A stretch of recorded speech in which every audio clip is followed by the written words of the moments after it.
Selamat malam pemirsa, catatan demokrasi malam hari ini betul-betul menyoroti bagaimana duka di Pulau Sumatera, Sumatera Utara, Sumatera Barat, dan juga Aceh.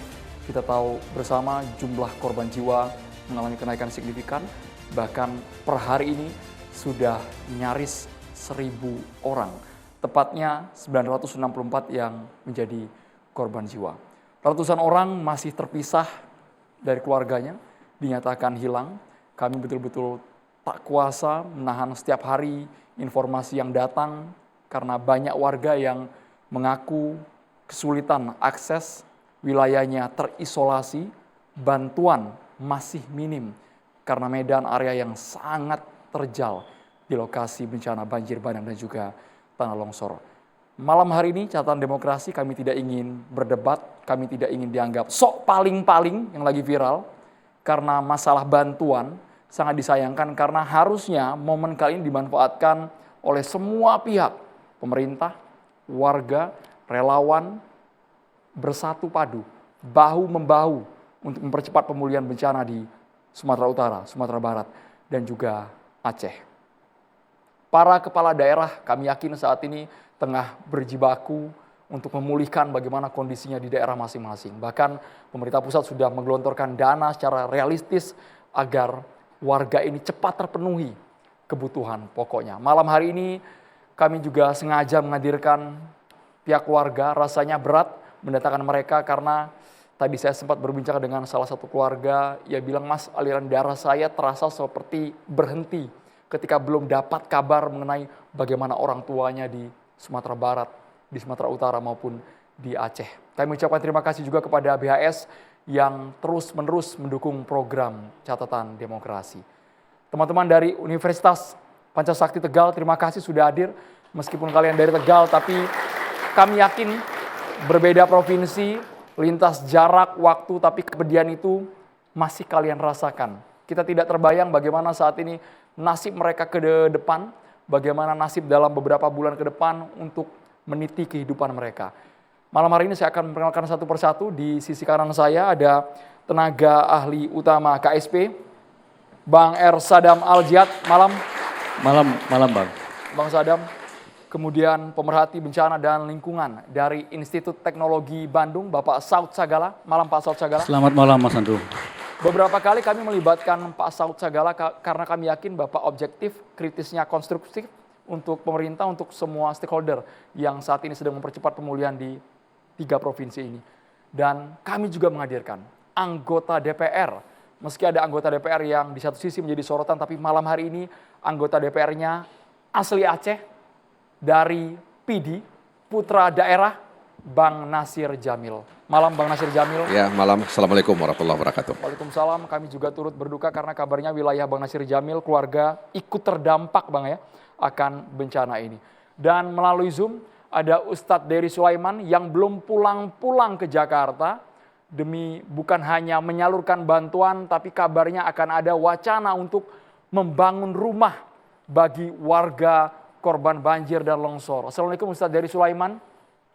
Waalaikumsalam Pak Andro, Masya Allah. Ustadz sudah keliling kemarin ke Sumatera Barat, seingat kami ke Agam, Palembang, dan hari ini kabarnya tadi barusan dari Aceh Tamiang yang aksesnya sangat sulit ditembus ya Ustadz ya? Ya, sekarang masih di sana base camp kami, tapi cuma untuk acara ini saya izin ke rombongan untuk ke Medan, karena nggak ada sinyal di Aceh, nggak ada listrik juga, hujan juga, dan mohon doakan Aceh Tamiang,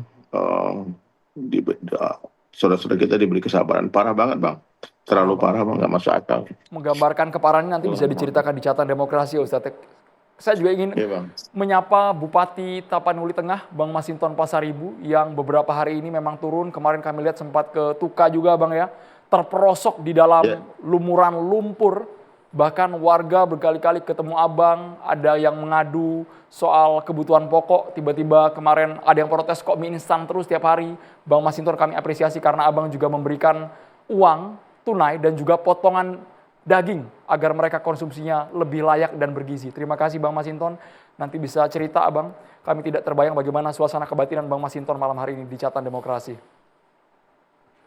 Dan juga saat ini di tengah-tengah kita, saya perkenalkan satu persatu, ada Ibu Witri Andika. Bu Witri Andika ini keluarga korban banjir bandang Malalak Timur. Agam Sumatera Barat. Assalamualaikum, Ibu Witri, sehat Ibu? Alhamdulillah, Assalamualaikum warahmatullahi wabarakatuh, sehat. Waalaikumsalam. Dan juga ada Bang Yuda Ahmadi, keluarga korban banjir bandang Aceh Tamiang. Ya, Assalamualaikum semuanya. Waalaikumsalam. Saya agak berat sebenarnya bertanya dengan Ibu Witri dan juga Bang Yuda, tapi saya boleh ke Ibu Witri. Kabarnya komunikasi sempat terputus dengan keluarga yang ada di Malala, Ibu? Iya, bukan terputus lagi Om. Kalau nggak ada dari sono, kita nggak bisa nerima telepon. Harus dari pihak situ dulu baru bisa dapat kabar. Ini sudah hari ke-13? Hari ke-13 ya. Dan mamaku itu posisinya itu di dalam rumah. Terus air itu langsung begitu aja datangnya. Kata orang yang udah pernah yang mengungsi, mamanya di dalam terkurung, terus nggak bisa keluar, terus dan nggak bisa ditolong dan nggak boleh ditolong katanya karena aliran air itu kenceng, nggak bisa ditolong orang tuanya. Gimana perasaan dengerin itu, Pak? Ya Allah, aku sampai pingsan mendengarin berita itu. Sampai hari ini pun makan aja susah. Gimana orang tua? Perasaan aku tuh udah di situ, tapi badannya masih di sini. Ini bukan, nggak sanggup lagi mereka mikul, harus bersama, nggak kuat. Mamaku di dalam rumah terkurung katanya gitu, Pak. Nggak bisa ditolong. Terus udah nggak ada air mataku, udah habis. Ini benar-benar bencana yang luar biasa, belum pernah terjadi di kampung itu. Ada berapa keluarga Ibu di Malala, Cuman Ibu? mama sendirian di rumah, umurnya juga udah sepuh, udah 90 tahun. Itu ngebayangin, nggak bisa aku ngebayanginnya. Tapi sampai hari ke-13 ini sudah ada yang memberikan kabar mengenai kondisi Mama, Ibu? Tadi kakakku katanya udah pulang dari situ, terus jemput, ada yang ngabarin mamanya udah dijemput katanya. Baru aku lega, Pak, baru bisa makan hari ini. Kemarin itu cuma neguk air, terus air juga sulit untuk diteguk, ya Allah.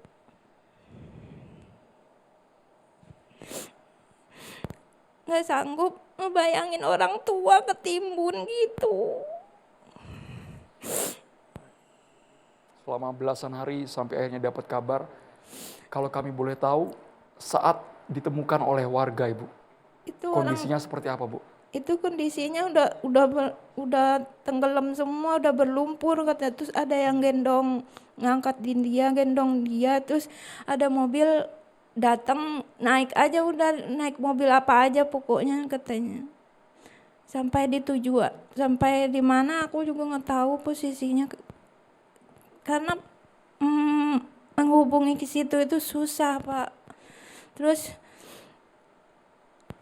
kalau nggak ditelepon dari situ, kita nggak ada dapat kabar apa-apa. Nungguin HP siang malam nggak tidur, nungguin kabar dari mereka itu.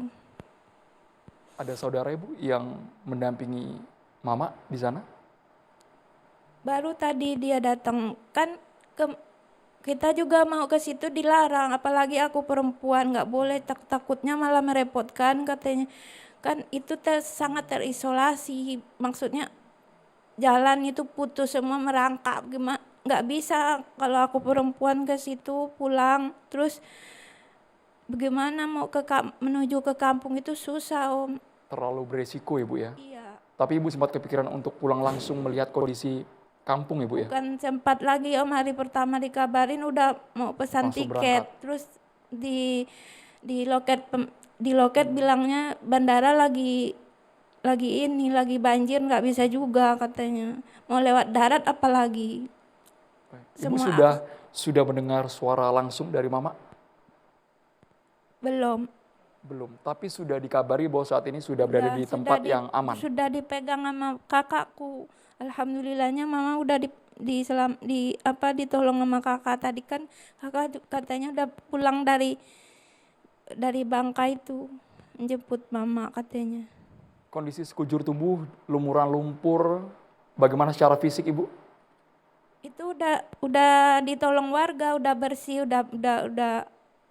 udah tinggal diambil mamanya. Ibu Witri terakhir ketemu Mama kapan Ibu? Terakhir ketemu mama nggak pernah ketemu, cuma teleponan doang. Tapi sering Bu ya? Komunikasi lewat Sering. telepon. Sebelum kejadian itu jam 2 hari sebelum kejadian udah teleponan sama mama. Masih sehat walafiat waktu itu? Masih sehat, dia masih kuat, dia masih ke sawah, masih ke ladang, masih bisa aktivitas. Saat ini mungkin ada yang ingin Ibu sampaikan karena kabarnya sinyal jaringan secara bertahap Ibu ya, Ya. dalam proses perbaikan di wilayah Sumatera Barat Ibu. Dan ini masih longsor, masih terus berlanjut longsornya, dan curah hujan masih tinggi, nggak aman, belum aman Om. Untuk kebutuhan apakah sudah terpenuhi Mama Anda, Ibu? Belum, di situ sangat susah bantuan datang ke situ. Balik katanya ada helikopter terus dijatuhin dari atas gitu, nggak bisa dijangkau Om. Yang paling dibutuhkan Ibu, yang Ibu dengar dari saudara Ibu di lokasi apa, Ibu Witri? Bahan makanan, Makanan pakaian, siap saji. nggak ada satupun barang yang sempat dibawa, nggak ada. Ini berarti rumah rata dengan tanah Bu ya? Rata. Habis semua Bu, harta benda nggak ada yang bersisa sama sekali? Nggak ada, sawah habis semua rata Om. Nggak sempat mau ngambil apa-apa. Alhamdulillah aja masih hidup gitu. Baik Ibu Witri, saya boleh ke Bang Yuda. Bang Yuda keluarganya Di Aceh Tamiang. di Aceh Tamiang. Siapa aja Bang yang di Aceh Tamiang? Ada siapa Bang di sana Bang? Di Aceh Tamiang tuh masih keluarga inti semua, dari ibu, ayah, kakak, ponakan, semua di Aceh Tamiang. Kondisinya saat Anda mendengar pertama kali ada banjir bandang, longsor, bercampur dengan kayu gelondongan, apa tuh Bang Yuda? Jadi itu dapat kabar pertama kali itu di tanggal 26 kalau nggak salah saya, di tanggal 26 November. Malamnya sekitaran jam 8 itu masih chattingan sama kakak. Terus kakak bilang ini airnya udah mulai naik, udah mulai di depan rumah. Jadi keluarga itu udah mulai ngungsi di tetangga yang kebetulan lebih tinggi daripada rumah. Itu udah mulai ngungsi, terus kakak bilang ini kita ngungsi, kita nggak bawa apa-apa, yang penting kita selamat dulu dari rumah. Nah di besoknya itu kakak udah nggak ada kabar, keluarga udah hilang kabar. Terus kan saya mikirnya, oh ini mungkin udah redaan, cuman memang belum berkabar aja. Tapi ketika ngeliat berita di hari berikutnya, di hari Sabtunya, oh ternyata airnya udah naik banget. Di situ udah nelponin terus tuh, pokoknya nelponin kakak, nelponin ayah, pokoknya setiap ada waktu nelpon, coba cari info untuk teleponin juga kan teman-teman di sana, kira-kira gimana, ada dapat info nggak, teman-teman pada nggak bisa dihubungin semua. Sampai berangsur di hari Minggu juga masih terus nyari info, dan kalau nggak salah di hari Sabtu atau hari Minggunya itu dapat info bahwasannya di Aceh Tamiang udah ada korban jiwa. Itu masih korban jiwanya di angka 5 orang itu. Jadi itu udah mulai gelisah. Ini gimana kondisi orang tua? Pokoknya sehari itu nelponin orang tua. Semuanya putus kontak berarti? Putus Bang? kontak semua. Gak ada yang bisa diteleponin, gak ada yang telepon biasa, telepon WA apapun gak bisa. Berkali-kali dicoba seharian penuh? Berkali-kali dicoba sampai ngecekin HP 24 jam. Berharap ada teleponan masuk. Terus dapat kabar dari kawan. Kan dari teman-teman juga satu perlahan-perlahan yang perantauan juga mulai dapat nih dari orang tuanya. Mulai diinfoin, tapi saya nggak kunjung tiba nih kapan waktunya diinfoin. Sampai mulai percaya aja, ya Allah mungkin semoga keluarga saya aman, saya percaya keluarga saya aman, tidak terjadi apa-apa. Sampai di hari Senin, waktu pulang kerja, itu tiba-tiba masuk nomor telepon yang saya juga nggak tahu. Saya berharap aja semoga ini suara orang tua, langsung saya telepon. Saya angkat, saya dengerin suaranya, ternyata alhamdulillah suara ayah saya. Apa yang waktu itu dikatakan ayah? Ayah kabarin cuman, Bang ini ayah, kakak, mama semuanya selamat. Kita sempat ngungsi, terus alhamdulillah kita selamat semuanya. Tapi untuk rumah berdiri, tapi untuk isi dalam gak tahu tuh gimana. Isi dalam udah Tapi hancur. saya masih belum terbayang ketika Anda menerima suara ayah ya. Nggak kebayang apakah itu bercampur kepedihan yang banget gitu Bang ya. Kalau saya pribadi sebenarnya lebih ke alhamdulillah keluarga saya selamat. Alhamdulillah. Yang penting keluarga Intinya selamat. selamat ya Bang, intinya Intinya selamat, selamat. tuh, Bang. Ada kabar selamat ya Bang ya. Iya, karena urusan harta benda dagangan, kalau saya nggak punya keluarga terus saya nyari uang buat apa gitu. Makanya ketika dengar kabar dari orang tua, alhamdulillah selamat, di situ saya baru bisa bernapas tenang, saya baru bisa alhamdulillah semuanya selamat. Dan itu juga cuman teleponnya 2 menit. Jadi ayah cuman bener-bener ngasih kabar kalau keluarga selamat doang. Gitu Dan kurang lebih. posisi ayah ada di posko pengungsian. Ayah di posko. Itu sedikit pun tidak ada yang bersisa. Hanya selai pakaian yang digunakan Iya. oleh keluarga. Hanya pakaian yang digunakan. Terus baru bisa teleponan panjang lagi selang sekitaran 5 hari setelah dapat kabar itu 5-6 hari baru bisa ditelepon dari kakak. Awalnya baru chatan doang, SMS doang. Kakak mulai SMS nanyain gimana kabar. Kebetulan nanyain adik juga karena adik kuliah di Banda Aceh, nanyain adik juga. Terus saya coba telepon kakak karena ngapain SMS kalau bisa telepon gitu. Saya teleponin kakak tapi nggak nyambung. Kakak bilang nggak bisa telepon, bisanya cuma SMS doang. Yaudah tanyain kakak, terus kakak gimana, kondisi keluarganya gimana. Alhamdulillah aman, sehat semua. Terus untuk makanan gimana makanan di sana? Ya kita makanan cuma berharap yang ada di sini. Jadi ada beberapa pengungsi di sana yang sempat membawa bahan makanan. Jadi bahan makanan yang dibawa pengungsi itulah yang digunain di posko pengungsian. Terus sampai di akhirnya tuh bisa kita telepon, selang 2 hari baru bisa teleponan.